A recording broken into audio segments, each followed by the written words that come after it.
Hello दोस्तों, मैं दिनेश चौधरी आप सभी का स्वागत करता हूं आपके अपने इस प्लेटफॉर्म पर जहां हमने अपने आने वाले लक्ष्य या अपने मूल लक्ष्य को लेकर के तैयारी शुरू कर दी है। आप सभी को दीपावली के इस पावन पर्व की ढेर सारी शुभकामना।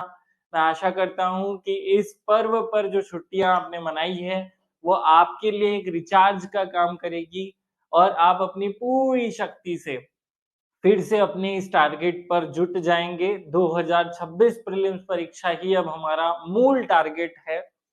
इस प्रीलिम्स परीक्षा को पास करके मुख्य परीक्षा की तैयारी और फिर अंततः एक पोस्ट को प्राप्त करना, इसके लिए अब हम लगातार मेहनत करते रहें, आगे बढ़ें। अगली दिवाली आप सब लोगों की उस पोस्ट वाली दिवाली हो, ऐसी मैं कामना करता हूँ। चलिए भगवान श्री गणेश का नाम लेकर श्री गणेशाय नमः कहते हुए और मेरे शिक्षक सुरेश पटेल सर को याद करते हुए, नमन करते हुए इस 10 मिनट की क्लास में आते हैं, जहां हम जनजाति की जो 10वीं यूनिट है उसके कल्चरल और करंट अफेयर्स को फोकस करते हैं, उस पर बहुत ज्यादा इंपॉर्टेंट जो फैक्ट्स हैं उन्हें कवर करते हैं। चलिए शुरू करते हैं। सबसे पहला पॉइंट हम कवर कर रहे हैं मोजीलाल कोरकू। बहुत इंपॉर्टेंट नाम है ये मोजीलाल कोरकू, क्योंकि एग्जाम में आने की संभावना है। आजकल एग्जाम का जो पैटर्न है वो इसी तरीके का हो गया है, वो हमसे किसी न किसी एक जनजातीय व्यक्तित्व का नाम जरूर पूछता है। ऐसे में दो प्रकार के जनजातीय व्यक्तित्व हमें पढ़ने हैं। एक जो स्वतंत्रता की आजादी की लड़ाई में हमारा सहयोग किए या हमें आजादी दिलाने में जिन्होंने भरपूर आंदोलन किया। दूसरा जो हमारी सांस्कृतिक परंपराओं को आगे बढ़ा रहे हैं, हमारी संस्कृति की समृद्धता का प्रतिनिधित्व करते हैं। उसी में से एक नेतृत्वकर्ता का नाम है मोजीलाल कोरकू। नाम में ही लिखा हुआ है कोरकू किस जनजाति के हैं ये बताने की जरूरत है नहीं। कहाँ के हैं? खंडवा के हैं और प्रसिद्ध कलाकार हैं। कलाकार माने क्या करते हैं, क्या कला इनके पास है? तो जनजाति कोरकू जनजाति का एक नृत्य है जिसका नाम है थापटी नृत्य। क्या नाम है? थापटी नृत्य। बहुत ज्यादा महत्वपूर्ण नृत्य है, मैं बाद में इसके बारे में भी डिटेल बताऊंगा। थोड़ी सी डिटेल अभी बेसिक जो एग्जाम के पॉइंट ऑफ व्यू से काम की है वो आपके सामने रख देता हूँ। सबसे पहला हमें मोजीलाल कोरकू याद रखना है। कोरकू जनजाति से संबंधित हैं। खंडवा के ये रहने वाले हैं। कहाँ के रहने वाले हैं? खंडवा के रहने वाले हैं और प्रसिद्ध कलाकार हैं। क्या है? प्रसिद्ध कलाकार, ये याद रखिएगा। थापटी नृत्य से संबंधित हैं। थापटी नृत्य कब किया जाता है? बैसाख माह में। कब किया जाता है? ये बहुत ज्यादा इंपॉर्टेंट बातें हैं। एग्जामिनर आजकल इसी तरीके के पैटर्न पर प्रश्न बनाते हैं। थापटी नृत्य कब किया जाता है? बैसाख माह में। स्त्री और पुरुष दोनों मिलकर इस नृत्य को करते हैं और एक एक प्रकार का सामूहिक नृत्य है। देखिए, जहां बहुत सारे लोग, एक दो से ज्यादा लोग नृत्य करते हैं तो उसे हम सामूहिक नृत्य कह देते हैं। यहाँ स्त्री भी भाग लेती है और पुरुष भी भाग लेते हैं, तो स्त्री पुरुष का एक सामूहिक नृत्य है। बहुत अच्छे से ये पॉइंट याद रखिएगा। त्योहारों के अवसर पर, विवाह और उत्सवों में ये नृत्य मूलतः किया जाता है। यहाँ याद रखने के लिए याद रख लेना कि थापटी, ये जो शब्द है थापटी में, ये जो शब्द है ये थाप शब्द से बना है और थाप जो है वो हिंदी भाषा के ताल शब्द का पर्यायवाची है। ताल शब्द के स्थान पर उपयोग किया जाता है। तो ऐसा नृत्य, थाप का अर्थ हुआ ताल, ताल नृत्य अर्थात जो ताल पर डिपेंड हो, ताल पर आधारित हो, वो नृत्य थापटी नृत्य या ताल आधारित नृत्य कहलाएगा। और इसके एक प्रसिद्ध व्यक्ति हमने अभी बात की, जिनकी प्रसिद्ध कलाकार जो है थापटी नृत्य के, उनका नाम है मोजीलाल कोरकू। क्या नाम है?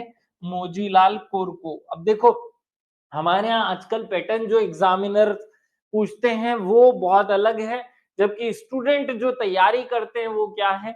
स्टूडेंट केवल उन्हीं लोगों के बारे में पढ़ते हैं जो कि किसी न किसी कारण से लाइमलाइट में आ गए हैं या जिनको कोई पुरस्कार मिल गया या जो किसी परीक्षा में पूछ लिए गए हैं। माने हमारा स्टूडेंट्स का नजरिया होता है कि जो किसी परीक्षा में पूछ लिया गया हो उसको पढ़ो। जबकि एग्जामिनर का नजरिया होता है कि जो किसी एग्जाम में नहीं पूछा है बट इम्पोर्टेंट है उसे पढ़ो या उसे पूछो। तो हमें अब अपना नजरिया जो है वो चेंज करना पड़ेगा। जो लोग किसी न किसी कारण से न्यूज़पेपर की सुर्खियों में या किसी न किसी कारण से प्रसिद्धि को प्राप्त किए हैं, उनको अब हमें पढ़ना ही है, उनको कवर करते हुए ही चलेंगे। तो थाप्ती नृत्य के एक प्रसिद्ध कलाकार मोजीलाल कोरकू के बारे में अभी हमने बात की। मोजीलाल कोरकू जो है वो थाप्ती नृत्य करते हैं, कोरकू जनजाति से संबंधित है, खंडवा के रहने वाले हैं। सामूहिक नृत्य है कोरकू थाप्ती नृत्य, इसके बारे में मैंने बेसिक डिटेल्स आपको बता दी। इस तरीके से किया जाता है, थोड़ा सा बेसिक इंफॉर्मेशन आप लोग अपने दिमाग में रख सकते हैं। स्त्री और पुरुष मिलकर इस नृत्य को करते हैं। आगे बढ़ते हैं, एक बहुत ज्यादा इंपॉर्टेंट जो पॉइंट है वो मैं आपके सामने अब रखने वाला हूं। आप लोगों को इस पर फोकस करना है। आप लोगों को ये शब्द बहुत जाना पहचाना लगेगा, नंदन प्रिंट। क्या नाम है? नंदन प्रिंट। बहुत ज्यादा इंपॉर्टेंट शब्द जो कि भील जनजाति का और एग्जाम में आ भी चुका है। भीलों द्वारा पहना जाने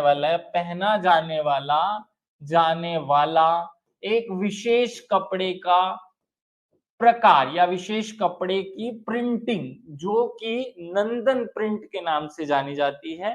तो नंदन प्रिंट क्या है? भील जनजाति द्वारा पहना जाने वाला एक प्रसिद्ध कपड़ा या कपड़े का एक स्वरूप, ये आपको याद रखना है। क्या है ये? भील जनजाति का एक प्रकार का वस्त्र है। इसकी डिटेल पर चलते हैं क्योंकि एग्जामिनर सीधे प्रश्न तो पूछ चुका है कि नंदन प्रिंट कहाँ का है, नीमच का है। अब हम और डिटेल में चलने वाले हैं। ये एक प्राचीन और रंगीन हस्तकला है जिसे ब्लॉक प्रिंट कहा जाता है। तो ब्लॉक प्रिंट क्या होता है ये भी मैं अभी आपको बता दूंगा। ये एक और प्राचीन और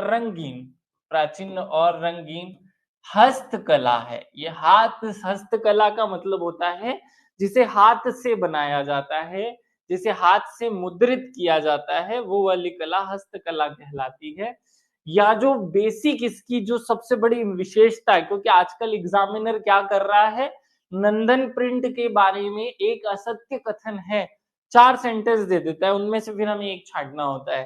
तो ऐसे क्वेश्चन आए तो ये मृदा जो है, मृदा रेसिस्ट ब्लॉक प्रिंट के नाम से भी जानी जाती है। इसे हिंदी में हम कहेंगे इस शब्द को मिट्टी प्रतिरोधी। क्या नाम है?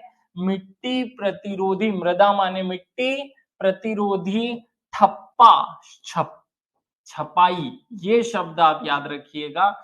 मिट्टी प्रतिरोधी ठप्पा छपाई पद्धति से बनने वाली कपड़े की एक प्रिंटिंग पद्धति जिसे नंदन प्रिंट कहा जाता है, ये इस तकनीक पर बनाई जाती है। याद रखना किस तकनीक पर बनती है। तो ये जो मृदा रेजिस्टेंस ब्लॉक प्रिंट के नाम से जानी जाती है। ब्लॉक माने होता है थप्पा, प्रिंट माने छापने वाला, जो छपाई जो है उसके लिए यूज होता है। किस प्रकार के कपड़े का उपयोग होता है? तो सूती कपड़े का उपयोग होता है। किस प्रकार के कपड़े का उपयोग होता है? तो सूती कपड़ों पर ये प्रिंट बनाई जाती है। इसमें क्या होता है? इसमें ज्यामितीय और प्राकृतिक जो पत्तियां हैं, फूल हैं, प्राकृतिक रूपांकन किया जाता है या प्राकृतिक रूपांकन से ये समृद्ध, इसमें सजावट को किया जाता है। तो इसकी जो सजावट है, या तो वहां फूल पत्तियां मिलेंगी या ज्यामितीय आकृतियां मिलेगी। ज्यामितीय आकृतियां कैसी होती है? ऐसे, ये ज्यामितीय आकृतियां हैं। सीधे सीधी लाइनिंग करना, आड़ी टेढ़ी लाइनिंग या चौकोर डब्बे, इस फॉर्म में जब आकृति बनाई जाती है तो वो ज्यामितीय आकृति कहलाती है। और आगे बढ़ते हैं, इसकी उत्पत्ति कहां से हुई, इसकी उत्पत्ति कहां से मानी जाती है? तो इसकी जो उत्पत्ति है वो उत्पत्ति नीमच जिले के, कहां पर? नीमच जिला तो सबने पढ़ रखा था, अब हम उसके और अंदर चलते हैं। नीमच जिले के तारापुर ब्लॉक में। कहा? तारापुर और उम्मेदपुर, नाम दोनों के दोनों याद रखने हैं, दोनों के दोनों बहुत इंपॉर्टेंट नाम है। इसकी उत्पत्ति हुई तारापुर और उम्मेदपुर ब्लॉक में। अब यहाँ से बहुत ज्यादा इंपॉर्टेंट मैं फैक्ट आप सबके सामने रख रहा हूं। अभी तक हम लोग सुनते थे कि केवल एक ही प्रकार की प्रिंटिंग है जिसे नंदन प्रिंट कहा जाता है, नहीं। अब मैं आपको एक नया शब्द बता रहा हूं। एक होता है अंबा प्रिंट, क्या कहलाता है? अंबा प्रिंट। और दूसरा होता है नंदन प्रिंट। अब आप बहुत ध्यान से इसे समझ लेना भाई कि नंदन प्रिंट क्या होता है। एक ही प्रिंटिंग की दो वेराइटी है। जब भी लोग विवाह के अवसर पर और गर्भावस्था की जो त्योहार या पर्व होते हैं या जो उस समय मनाए जाने वाली व्यवस्थाएं हैं, उस समय जो कपड़े पहनते हैं या गिफ्ट करते हैं वो अंबा प्रिंट कहलाते हैं। क्या कहलाते हैं? अंबा प्रिंट। रक्षाबंधन के समय या रक्षाबंधन पर भाई जो है वो अपनी बहन को जो भी वैरायटी के कपड़े गिफ्ट करता है वो नंदन प्रिंट कहलाते हैं। ये बाइफरकेशन है, दो प्रकार हो गया, अंबा प्रिंट और नंदन प्रिंट है एक ही। एक बड़ा समूह नंदन प्रिंट के नाम से जाना जा रहा है और उसमें दो प्रकार की प्रिंटिंग है। विवाह और गर्भावस्था के समय अंबा प्रिंट का उपयोग होता है और बहन अपने भाई को नंदन प्रिंट देती है। ये दोनों ही जो वैरायटीज हैं, ये दोनों आपको याद रखना है। गिफ्ट करने के लिए जो भाई बहन यूज करते हैं वो नंदन प्रिंट, और जो गर्भावस्था या विवाह में गिफ्ट किए जाते हैं वो अंबा प्रिंट कहलाते हैं। 2023 में भारत सरकार ने इसका डाक टिकट भी जारी किया है ताकि इसे प्रसिद्धि दिलाई जा सके। इस परंपरा को, जो सांस्कृतिक धरोहर है, इसको हम संजो कर रख सकें, ये हमारे इतिहास का एक पन्ना बने। इसलिए 2023 में इन नंदन प्रिंट पर एक डाक टिकट जारी किया गया है। नंदन प्रिंट और जो ये प्रिंट है दूसरा अंबा प्रिंट, ये दोनों एक दूसरे के ही शाखाएं हैं, एक दूसरे के ही स्वरूप है। ये कैसे होता है? तो ये आपको लकड़ी का एक ब्लॉक दिखाई दे रहा होगा, नीचे सूती कपड़ा दिखाई दे रहा है, ये सूती कपड़ा है और इस पर ऐसे छापे लगा लगा करके ये ब्लॉक प्रिंटिंग की जाती है, ये आपको याद रखना है। इसका जो टाइप है वो इस फॉर्मेट में होता है, या तो उस पर ज्यामितीय आकृतियां बनाई जाती हैं या फिर उस पर जो है प्राकृतिक रंग जो है उनका प्रदर्शन या उनको प्राकृतिक आकृतियों को, जैसे कि फूल पत्तियां, यहाँ दिख रहा होगा आपको फूल पत्तियों की डिजाइन बनाई गई हैं। पेड़ पौधों में जो आकृतियां पाई जाती है उनको यहाँ रंग के रूप में या रंग के माध्यम से प्रदर्शित किया जाता है। अपने दिमाग में इस कॉन्सेप्ट को एकदम सेट रखो कि भाई ये जो हमने ब्लॉक प्रिंटिंग पढ़नी है या नंदन प्रिंटिंग पढ़नी है तो उसकी दो तीन चार विशेषताएं, जो खूब विशेषताएं हैं जो कि हमें याद होनी चाहिए, वो हमारे दिमाग में सेट हो। ये कोई बहुत ज्यादा मैंने इसमें इतना सारा पढ़ा नहीं दिया कि आपको याद ना हो, आपको समझ ना आए। बहुत आसान है ये सब कि भैया नंदन प्रिंट क्या होता है। तो भीलों द्वारा पहना जाने वाला एक वस्त्र है, एक हस्तकला पद्धति है जिसकी तकनीक क्या है, मृदा रेजिस्टेंस ब्लॉक प्रिंट पद्धति पर आधारित होती है। हिंदी में बोलो तो मिट्टी प्रतिरोधी ठप्पा शिल्प का प्रयोग किया जाता है। सूती कपड़े का प्रयोग होता है, ज्यामिति और प्राकृतिक रंगों का रूपांकन होता है। उत्पत्ति कहाँ हुई? नीमच के तारापुर और उम्मेदपुर ब्लॉक में इसकी उत्पत्ति हुई। विवाह के अवसरों पर या गर्भावस्था के समय जो ब्लॉक प्रिंट यूज की जाती है उसको अंबा प्रिंट कहते हैं। और जो रक्षाबंधन के समय भाई अपनी बहन को या बहन अपने भाई को जो गिफ्ट करती है वो नंदन प्रिंट के नाम से जानी जाती है। 2023 में इसे भारत सरकार ने जीवंत स्वरूप देने के लिए, इसको प्रचारित करने के लिए डाक टिकट पर इसका प्रिंटन अंकन किया है। ये हमें याद रखना है। ये बहुत बेसिक सी इंफॉर्मेशन। इस 10 मिनट की क्लास में हमने दो छोटे छोटे टॉपिक्स पर बात की। पहला जो टॉपिक था वो मोजीलाल कोरकू था, याद रखिएगा। मोजीलाल कोरकू के बारे में हमने पहले, जो कि थापटी नृत्य के प्रसिद्ध कलाकार हैं, उनकी बात की। और दूसरे नंबर पर अब हमने नंदन प्रिंट की थोड़ी सी डिटेलिंग पर बात की, थोड़ी सी डिटेल बेसिक इंफॉर्मेशन उसके लिए। धीरे धीरे इसके जो टॉपिक्स हैं उनकी जो लेंथ है क्लासेस की वो मैं बढ़ाने वाला हूं। आप सब लोग अब तैयार हो जाइए उस युद्ध के लिए जो हमारे जीवन का एक प्रमुख संघर्ष है।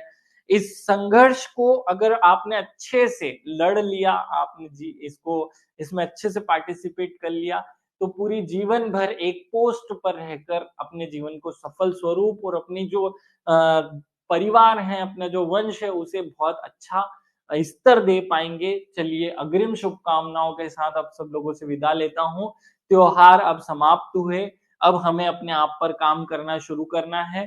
तो बैक टू स्क्वायर वन मतलब जहाँ से शुरू किया था वहीं फिर से आ जाइए और चलिए इस क्लास के साथ आप अपनी फिर से शुरुआत कीजिए। सभी को धन्यवाद। जय हिंद, जय भारत, भारत माता की जय। सब लोग स्वस्थ रहें, मस्त रहें, खुश रहें। Thank you.